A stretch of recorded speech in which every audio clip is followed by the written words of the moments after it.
जब आप UPPCS mains की तैयारी करते हैं तो यूपीपीसीएस मेंस के 4 जीएस के पेपर हैं, जिनमें जो स्कोरिंग जीएस का पेपर है वो है जीएस पेपर 2 और जीएस पेपर 4। जीएस पेपर 2 का एक टॉपिक ऐसा है जो बड़ा इंपॉर्टेंट है, वो क्या है? Representation of people act. ये एक ऐसा टॉपिक है कि आप देखेंगे मेंस में कहीं ना कहीं इससे प्रश्न आ ही जाता है। तो मैं आज के इस वीडियो में आपको जो आंसर राइटिंग का प्रैक्टिस करवा रहा हूं वो है रिप्रेजेंटेशन ऑफ पीपल एक्ट से संबंधित। आपको मैं बताऊंगा कि अपना उत्तर लिखते समय आपको अपने उत्तर में कितने चीज़ों को मिलाना चाहिए ताकि आपके उत्तर का जो ग्रेविटी है वो बढ़ जाए। तो चलिए शुरुआत करते हैं। ये प्रश्न क्या है? ये प्रश्न है रिप्रेजेंटेशन ऑफ पीपल एक्ट के लिए। ठीक, अब ये प्रश्न कहाँ पे आएगा? आमतौर पे ये कंपैरिजन है, तो जब भी कभी कंपेयर करने को आएगा तो 125 वर्ड और 8 मार्क्स का है ये प्रश्न।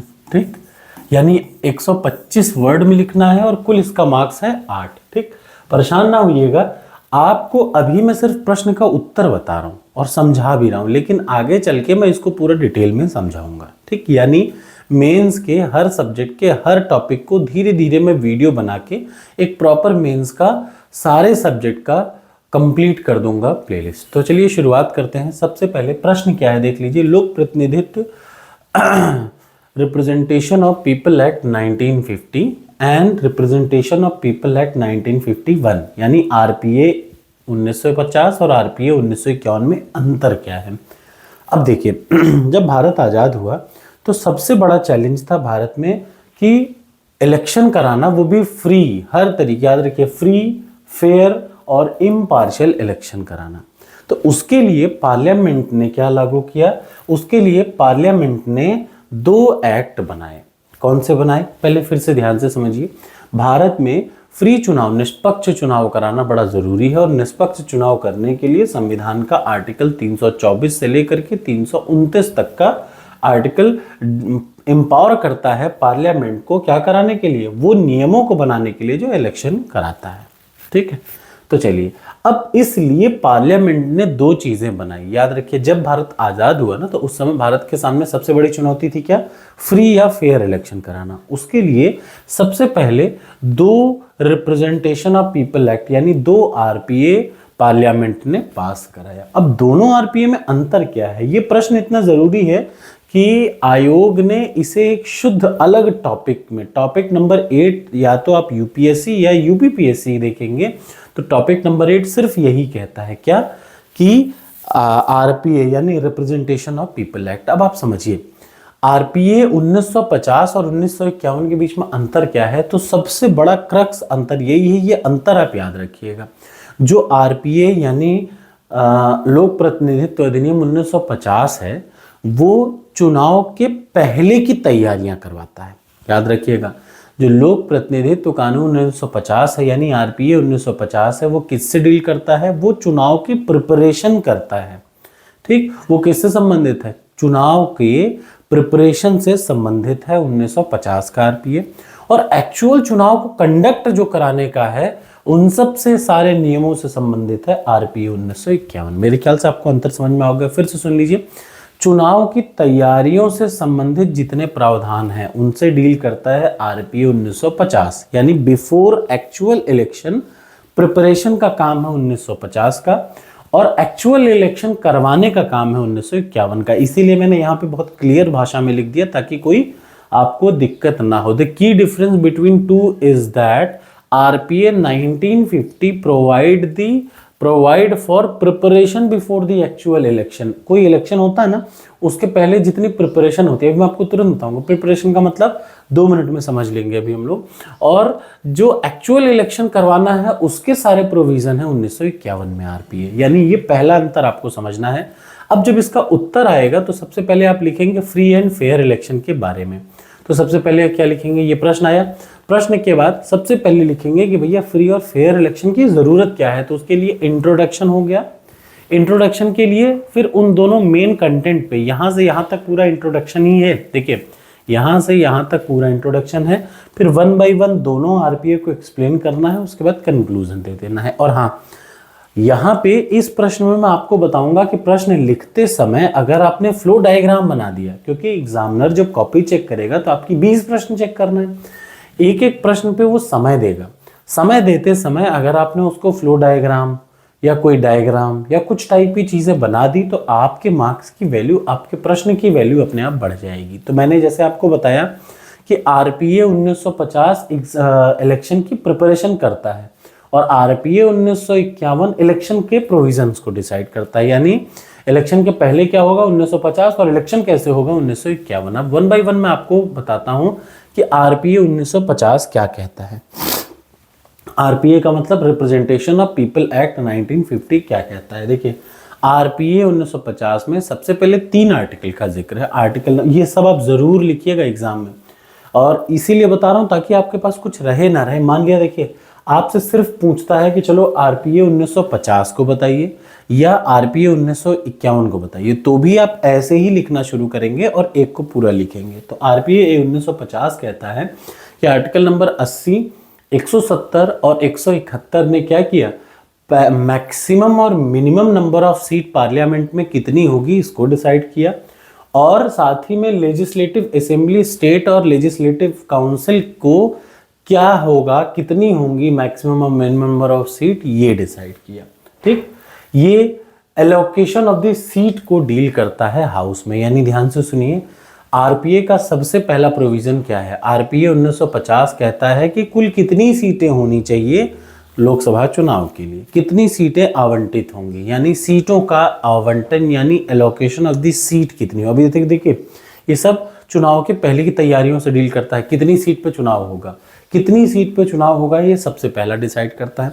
दूसरे नंबर पे जो लोग चुनाव में भाग लेंगे, जो लोग मत देंगे, जो अपना वोटर्स वोट देंगे, उनकी क्वालिफिकेशन क्या होनी चाहिए, ये सब देख रहे हैं, ये सारी प्रिपरेशन है।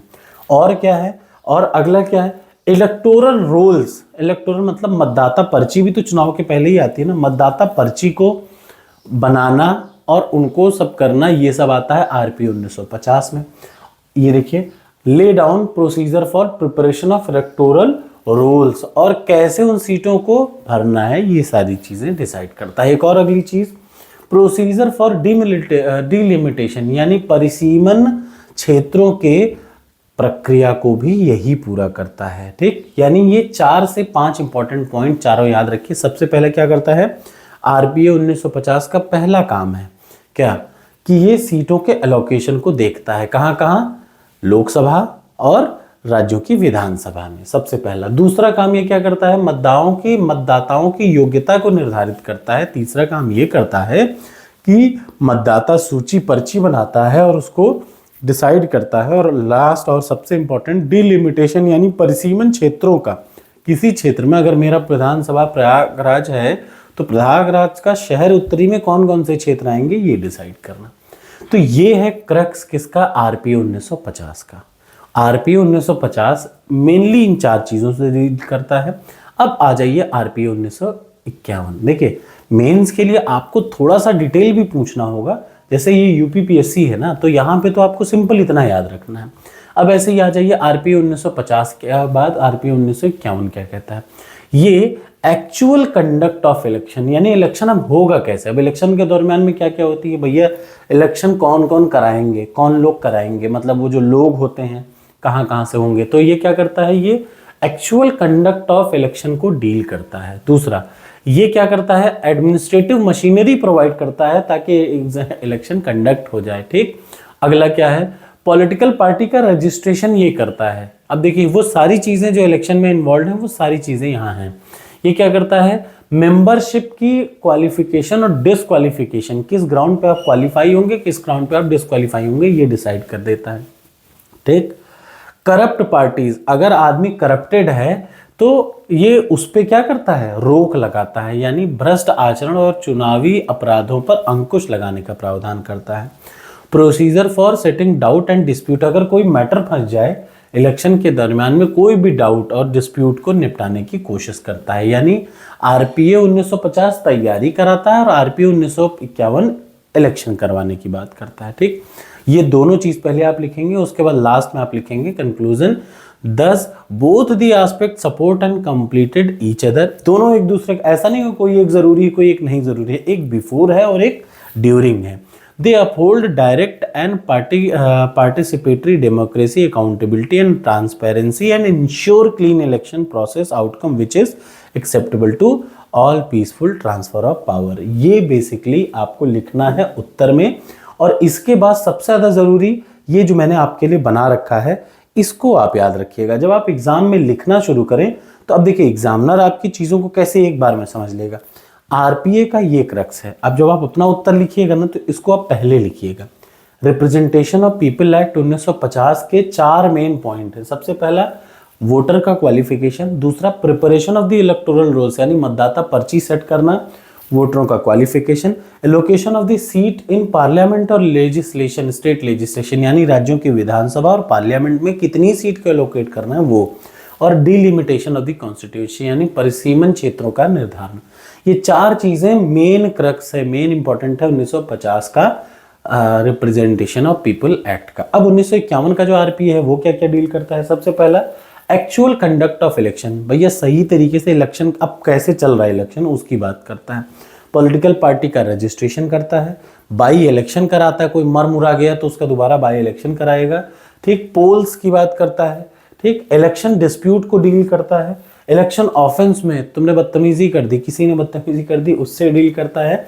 और कौन कौन सी मशीनरी इलेक्शन कंडक्ट कराएंगी उनसे डील करता है। तो जब आप अपना उत्तर लिखें ना तो इस तरीके का फ्लो डायग्राम, फ्लो चार्ट या फिर इस तरीके की चीजों के माध्यम से आप अपने उत्तर को सुंदर बना सकते हैं। तो ये प्रश्न है difference between RPA 1950 and RPA 1951, ठीक। आशा है आपको अच्छा लगा होगा। अब आपको क्या करना है, आप इस पूरे के पूरे पहले प्रश्न को देखिए, समझिए, उसके बाद इस प्रश्न का उत्तर अपनी भाषा में लिख करके फिर आप इससे कंपेयर करिए। हो सकता है आप इससे बहुत अच्छा लिखें और मैं चाहता हूं कि आप इससे भी अच्छा ही लिखें। Thank you so much. Video अच्छी लगी हो तो कमेंट बॉक्स में कमेंट करके बताइए।